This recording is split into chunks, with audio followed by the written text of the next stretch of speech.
1 महीने से लेकर 3 दिन से 5 दिन से लेकर 6 साल, 8 साल, 10 साल तक के बच्चे हैं। और ये वो बच्चे हैं जो सामान्य नहीं है, ये बीमार हैं और बीमार अपनी बीमारी का इलाज कराने के लिए आए हैं। और ऐसी परिस्थिति में अगर आग लगती भी है तो ये अपनी जान को बचाने में असमर्थ हैं। ऐसे में कहीं ना कहीं बड़ी लापरवाही हुई है और उस बड़ी लापरवाही का नतीजा है कि सिलेंडर ब्लास्ट होता है। कुछ ना कुछ जो एसओपीज है उसका पालन नहीं किया गया होगा। शायद यही वजह है कि एक बड़ा ब्लास्ट होता है। ब्लास्ट के बाद उस मेडिकल कॉलेज के उस वार्ड में आग लग जाती है जो नवजात बच्चों का है, जिसमें से 10 बच्चों के झुलस कर मर जाने की खबर है। कई बच्चे ऐसे हैं जो जले हैं, उनको रेस्क्यू किया गया है।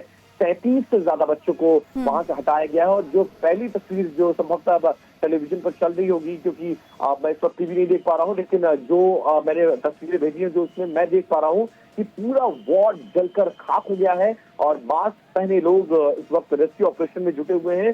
तमाम सरकारी अमला मौके पर पहुंच रहा है, फायर ब्रिगेड की गाड़ियां पहुंच चुकी हैं, बड़े अधिकारियों को मौके पर पहुंचने के लिए कहा गया है। परिजन मौके पर चीख पुकार मचा रहे हैं, रेस्क्यू ऑपरेशन चलाया जा रहा है। लेकिन दुखद और सबसे ज्यादा दुखद बात ये कि 10 बच्चे झुलस कर मर गए हैं, बाकी बच्चों को बचाने की विपिन, 11:18 पर आपने इस खबर को हम सबसे शेयर किया और तब से हम आपसे लगातार जानने की कोशिश कर रहे हैं कि आखिर ये घटनाक्रम कैसे हुआ और कितने बच्चों की जान गई है। अभी तक जो हमारे पास ऑफिशियल डेटा वो 10 बच्चों के जान जाने का है, 37 बच्चों को सुरक्षित बाहर निकाला गया है।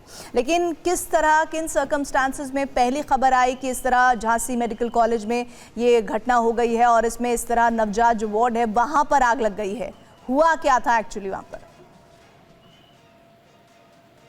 देखिए, पूरी घटना अगर मैं बताऊं, लगभग रात 10:30 के आसपास एक ब्लास्ट सुना गया और ब्लास्ट के बाद तेज आग का गुबार निकलता हुआ नजर आया। जब मौके पर लोग पहुंचे तो ये पता चला कि झांसी मेडिकल कॉलेज का जो बच्चों का वार्ड है उस वार्ड में एक भीषण आग लगी है। और भीषण आग में लगने की वजह से आप ये समझिए कि हालात बहुत ज्यादा खराब थे। फायर ब्रिगेड को तत्काल मौके पर भेजा गया, जो बिजली की सप्लाई थी उसको रोका गया, फायर ब्रिगेड को रेस्क्यू ऑपरेशन में लगाया गया और अस्पताल के जितने भी जिम्मेदार अधिकारी कर्मचारी थे वो मौके पर पहुंचते हैं और सबसे पहले उस भीषण अग्निकांड में आग पर काबू पाने की कोशिश और उसके बाद जिन वार्ड्स में आग लगी थी उसमें से बच्चों को निकालने की कोशिश की जाती है।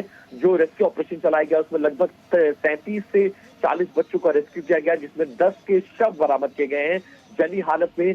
बाकी बच्चे भी बर्निंग मार्क्स पाए गए हैं। परिजन मौके पर मौजूद है, हालात बहुत ज्यादा खराब है। तमाम सीनियर ऑफिशियल्स मौके पर पहुंच चुके हैं, लेकिन 10:30 बजे की घटना बताई जा रही है। रेस्क्यू ऑपरेशन अभी चल रहा है, अभी भी हालात पर पूरी तरह से काबू नहीं पाया गया है। अलग अलग वार्ड की बिजली को काटा गया है और हर वार्ड में चेक किया जा रहा है, क्योंकि दम घुसने की वजह से भी कुछ मौतों का बताया गया है। क्योंकि जब आग भीषण लगी है तो जो अपने बच्चों को लेकर भाग सकते थे वो भागे हैं, कुछ अटेंडेंट नहीं थे और अस्पताल के कर्मचारियों की क्या भूमिका थी ये सब कुछ देखना होगा। लेकिन फिलहाल ये जरूर है कि बहुत दुखद अग्निकांड है ये। झांसी मेडिकल कॉलेज से ये खबर आ रही है, 10:30 बजे के आसपास की ये घटना है। 37 से 40 बच्चों का रेस्क्यू ऑपरेशन, 10 बच्चों के मरने की खबर और बहुत ज्यादा हालात चिंताजनक। फिलहाल आग पर काबू पाने की कोशिश की जा रही है और हालात को सामान्य करने की सेफ्टी मेजर्स नहीं लिए गए ठीक से और शायद लिए जाते तो ये बड़ा हादसा ना होता और 10 बच्चों की अभी तक जो आंकड़ा आया है उनकी जान नहीं गई होती। सबसे बड़ी बात यह है कि अभी तक और कितना वक्त लगेगा जब हम इस निष्कर्ष पर पहुंचेंगे कि आग पर पूरी तरह से काबू पाया जा चुका है। विपिन, इस बारे में कोई जानकारी? प्रीति प्लीज अपना सवाल दोहराइएगा। मैं आपसे ये जानना चाह रही हूँ कि और कितना वक्त लगेगा? अगर 10:30 बजे के आसपास ये अग्निकांड हुआ है तो लगभग आप देखिए 12 बजने जा रहे हैं और इस हिसाब से 1.5 घंटे से ज्यादा का वक्त हो रहा है आग पर काबू पाने में, क्योंकि वहां पर ऐसे लोग नहीं हैं जो खड़े हों और किसी तरह से अपने आप को बचाते हुए निकल जाएं। वहां पर नवजात से लेकर छोटे उम्र के बच्चे हैं जो चलना तो दूर, बहुत ही मुश्किल है कि वो अपनी जगह से खिसक भी पाए। ऐसे में कितना वक्त लगेगा इस आग पर काबू पाने में? देखिए, आग पर काबू पाने की कोशिश की जा रही है और लगभग जो विजुअल्स और जो भी लोकल कॉरेस्पॉन्डेंट्स हमें बता रहे हैं कि लगभग आग पर काबू पा लिया गया है। लेकिन उन कमरों में घुस कर ये आइडेंटिफिकेशन करने की कोशिश की जा रही है कि कहीं कोई छोटा बच्चा तो नहीं, क्योंकि बच्चों के वार्ड में आग लगी है और इसमें नवजात बच्चा यानी 1 दिन से लेकर और लगभग 10 से 12 साल तक के बच्चों के होने की जो पॉसिबिलिटी है वो हमें बताई गई है। फिलहाल अस्पताल प्रशासन मौके पर मौजूद है, अभी कुछ भी बोलने में असमर्थ, क्योंकि पैरिटी बयान देने से ज्यादा बच्चों की जान को बचाना है और जो टॉप ऑफिशियल्स है वो मौके पर मौजूद है जी।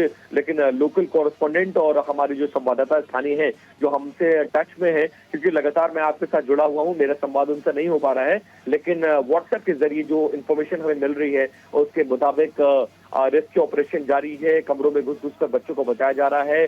बच्चों को आसपास के मेडिकल कॉलेज के अलावा जो प्राइवेट हॉस्पिटल है उस पर शिफ्ट किया जा रहा है और 10 डेड बॉडीज रिकवर की गई हैं।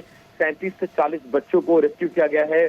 परिजन शोर हंगामा कर रहे हैं, लेकिन फिलहाल फायर ब्रिगेड आग पर काबू पाने की कोशिश और ज्यादा से ज्यादा जिंदगियों को बचाने की कोशिश। देखिए, जो अभी इस वक्त हमारे पास खबर आ रही है, इन तस्वीरों को देखते जाइए। 3 तस्वीरें हम आपको दिखा रहे हैं। चिल्ड्रंस वार्ड में आग की पहली तस्वीर, 10 बच्चों की मौत की खबर है और 37 बच्चों को बचा लिया गया है। यूपी के झांसी के मेडिकल कॉलेज में आज लगभग 10:30 बजे के करीब ये घटनाक्रम हुई है।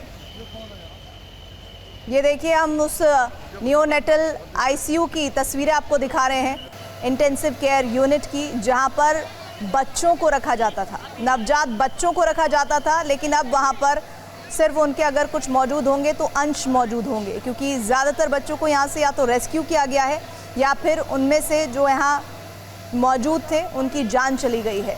इस वक्त हालत देखिए आप नियोनेटल इंटेंसिव केयर यूनिट की, जहां पर सब कुछ जला हुआ आग के हवाले नजर आ रहा है। विपिन, ये तस्वीरें डराती हैं। उन माँ बाप पर क्या बीत रही होगी जिनके बच्चे यहाँ मौजूद होंगे? तो बचाने की जद्दोजहद में अस्पताल आए और यही जिंदगी नहीं बच पाई, ये सबसे बहुत दुखद है और ये ऐसा दंश है जो जिंदगी भर याद रखेगा। सोचिए, काश वो माँ बाप यही सोच रहे होंगे कि हम मेडिकल कॉलेज नहीं किसी प्राइवेट अस्पताल लेकर गए होते तो जिस बीमारी से बचाने को बच्चे को लेकर आए थे शायद उसकी जान बच गई होती। लेकिन अफसोस कि बीमारी से बचाने के लिए जान बचाने आए थे और आग में अपने बच्चों की जान को गंवा बैठे। ये बहुत बड़ा दंश होगा उन माता पिता के लिए। लेकिन ये जरूर है कि बहुत दुखद खबर है ये अपने आप में। 10:30 बजे की घटना, फायर ब्रिगेड लगातार आग पर काबू पाने की कोशिश कर रहा है।